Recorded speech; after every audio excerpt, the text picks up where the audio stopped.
Welcome back to Peak Before You Sleep, and a slightly different video from us today as we show you the business class seat on a 777-300 British Airways flight from London Heathrow over to Madrid.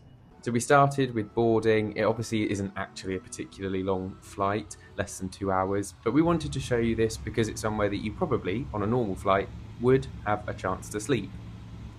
This was the 777-300 that flies in and out of Heathrow. The 777-200 actually brought us back and the seat setup was exactly the same. It's not the same as you get on the 777-200 that flies in and out of London Gatwick. That is a smaller cabin with 8 beds across, whereas this just had the 4, so it felt much bigger and much more comfortable. The touchscreen was really responsive, much more so than some of the slightly older planes that BA have, so no troubles there, and lots of small compartments to put some of your stuff. Here is the tray. It pulls out from under the screen, flips out so you've got double the size.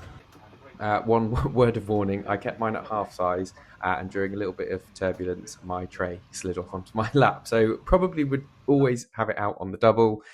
Me stretched out here, particularly when it was on a lie flat. I'm 6 foot and had no trouble with plenty of space. It felt like it would be really comfortable for a night's sleep.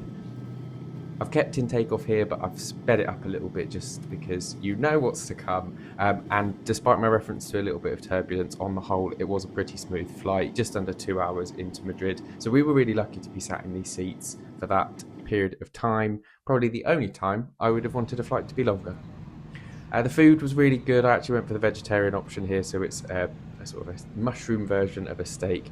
The lemon meringue dessert was absolutely delicious, so would definitely be happy if I get to eat that again. And then a little view out of the window whilst we were flying nice and smoothly.